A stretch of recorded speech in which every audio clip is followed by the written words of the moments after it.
혹시 50세 넘어가면서 예전 같지 않은 인간관계 때문에 마음 쓰이신 적 없으신가요? 친구들은 하나둘씩 멀어지는 것 같고 예전처럼 모임에 나가는 것도 괜히 부담스럽고 말이죠. 오늘 이 시간에는요, 그게 절대 여러분 탓이 아니라는 것, 그리고 이게 오히려 더 깊이 있는 삶으로 들어가는 아주 자연스러운 과정이라는 걸 함께 이야기 나눠보려고 합니다. 아마 다들 한 번쯤은 이런 감정 느껴보셨을 거예요. 젊을 때는 친구가 많아야 왠지 좋은 사람 같고 그랬는데 어느 순간부터는 그냥 혼자 있는 시간이 더 편안하게 느껴지잖아요. 근데 그러면서도 마음 한편에서는 내가 너무 이기적인가? 하는 죄책감이랑 이러다 정말 혼자가 되는 거 아닐까? 하는 불안감이 같이 밀려오죠. 근데 제가 확실하게 말씀드릴 수 있는 건요, 이건 여러분이 이기적이거나 사회성이 부족해서가 절대 아니라는 겁니다. 오히려 이제야말로 내 삶을 제대로 그리고 더 깊이 있게 들여다보기 시작했다는 신호예요. 정말 자연스러운 변화의 과정이라고 생각하시면 됩니다. 자, 그럼 본격적으로 한번 시작해 볼까요? 도대체 왜 50세가 넘어가면 친구 관계의 법칙이 이렇게 완전히 달라지는 걸까요? 그건 바로 젊을 때와는 모든 게 근본적으로 변하기 때문입니다. 자, 여기 화면을 좀 보실까요? 젊을 때 친구는 뭐랄까, 나 자신을 비춰주는 거울 같았잖아요. 같이 위로받고 웃고 떠들고 인생의 방향을 함께 찾아 헤매는 그런 동반자였죠. 하지만 50대가 되면 상황이 완전히 달라집니다. 각자 짊어진 삶의 무게도 책임져야 할 것들도 또 살아가는 속도도 제각각이 되거든요. 그리고 무엇보다 중요한 건 우리에게 남은 시간이 얼마나 소중한지 깨닫게 되면서 의미 없는 관계에 더 이상 에너지를 쏟고 싶지 않아진다는 거예요. 결국 친구라는 존재의 의미 자체가 달라지는 겁니다. 근데 정말 놀랍게도요, 이런 인간관계의 변화를 무려 200년 전에 이미 꿰뚫어 본 철학자가 있습니다. 바로 프리드리히 니체인데요. 모두가 관계는 많을수록 좋다고 말할 때 그는 완전히 정반대의 이야기를 했어요.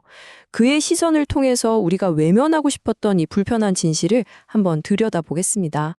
니체는 정말 말 그대로 평생 고독을 스스로 선택한 사람이었습니다. 굉장히 안정적인 직업인 대학 교수직을 그냥 내려놓고 평생 유럽을 혼자 떠돌면서 글을 썼죠. 주변에서는 당연히 그를 이해하지 못했지만 그는 꿋꿋하게 자신만의 고독을 지켜냈습니다. 그렇기 때문에 그의 말이 더 큰 무게감으로 다가오는 거겠죠. 바로 이 말입니다. 고독을 두려워하는 자는 결코 자기 자신을 찾을 수 없다. 어떠세요? 이 한 문장이 우리가 너무나 당연하게 생각해왔던 사람은 어울려 살아야 한다는 생각에 탁 하고 돌을 던지는 것 같지 않나요? 어쩌면 우리는 너무 많은 관계 속에서 오히려 진짜 나를 잃어버리고 있었던 건 아닐까요? 니체는 군중 속에 섞여 있는 것과 온전히 나 자신으로 존재하는 것을 아주 철저하게 구분했습니다. 그에게 관계란 단순히 많다고 좋은 게 아니었어요. 중요한 건 친구가 몇 명이냐가 아니라 어떤 관계냐, 바로 그 질이었던 거죠. 자, 여기서 정말 흥미로운 표현이 바로 이 소음이라는 단어입니다. 니체는 의미 없이 만나는 자리, 원치 않는 대화 같은 이런 불필요한 관계들이 우리 영혼을 채워주는 게 아니라 오히려 우리 자신을 조금씩 갉아먹는 시끄러운 소음에 불과하다고 봤던 거예요. 그리고 바로 이 말이 그 생각의 핵심을 딱 보여줍니다. 군중 속에 있을 때 나는 나를 잃는다. 고독 속에 있을 때 비로소 나를 찾는다. 결국 다른 사람에게 맞추고 그 분위기를 따르다 보면 어느새 진짜 내가 누군지 흐릿해진다는 정말 날카로운 통찰이죠.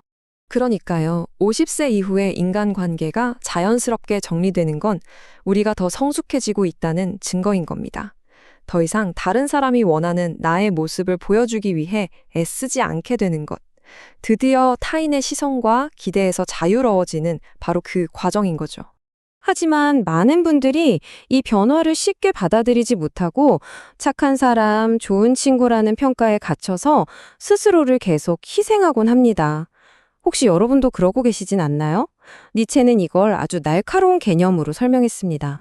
바로 노예의 도덕입니다. 조금 표현이 세게 들릴 수도 있는데 그 뜻을 들어보면 고개를 끄덕이게 되실 겁니다. 다른 사람의 인정이나 좋은 평가를 받기 위해서 내 진짜 감정, 내 진짜 욕구는 꾹꾹 눌러 담은 채 계속해서 나를 희생시키는 태도를 말하는 거죠. 이런 노예의 도덕은 아주 구체적인 악순환으로 나타나는데요. 한번 보세요. 자, 첫 번째. 별로 가고 싶지 않는 모임에 억지로 에너지를 쓰면서 참석합니다. 그리고 두 번째는 즐겁기는커녕 몇 시간 버티다 집에 돌아오면 어때요? 이상하게 기운이 쪽 빠지고 마음이 텅 빈 것 같죠? 마지막으로 이런 일이 반복될수록 내 시간과 감정을 소모하면서 진짜 나는 점점 사라지는 것 같은 기분에 빠지는 겁니다. 자, 그럼 우리는 어떻게 해야 할까요? 이제 관점을 완전히 바꿔볼 시간입니다. 관계를 정리하는 건 상실이나 실패가 아니에요. 오히려 더 소중한 것들을 얻기 위한 아주 현명한 선택입니다. 젊을 때는 어떻게든 한 명이라도 더 알려고 관계를 붙잡는 힘이 중요했을지도 모릅니다. 하지만 50대 이후 우리에게 진짜 필요한 건 멀어지는 인연을 자연스럽게 놓아주는 힘입니다. 이건 사회적인 기술이 아니라 내면의 깊은 지혜에서 나오는 힘이죠. 여기서 제일 중요한 게 바로 이겁니다. 관계가 변하는 건 누가 잘못해서가 아니라 나와 그 사람, 각자의 삶이 그만큼 중요해지고 성장했다는 증거라는 거죠. 삶의 방향과 속도가 달라졌을 때 관계가 변하는 건 지극히 당연한 일입니다. 이렇게 불필요한 관계를 비워낸 그 빈자리에는 생각보다 훨씬 더 소중한 것들이 채워집니다. 우선 남들 말에 쉽게 흔들리지 않는 아주 단단한 나 자신을 만나게 되고요. 그리고 양보다 질이 중요한 정말 깊이 있는 소수의 관계만이 곁에 남게 되죠. 무엇보다 중요한 건 오롯이 나를 위해 쓸 수 있는 귀한 시간과 에너지가 생기고 그 결과 내 삶의 방향이 훨씬 더 뚜렷해지는 걸 느끼게 될 겁니다. 그러니 더 이상 멀어지는 인연 때문에 죄책감 느끼지 마세요. 이제 마지막으로 스스로에게 이 질문을 한번 던져보셨으면 좋겠습니다. 여러분의 얼마 남지 않은 정말 소중한 그 시간과 에너지를 지금 누구를 위해 그리고 무엇을 위해 쓰고 계십니까?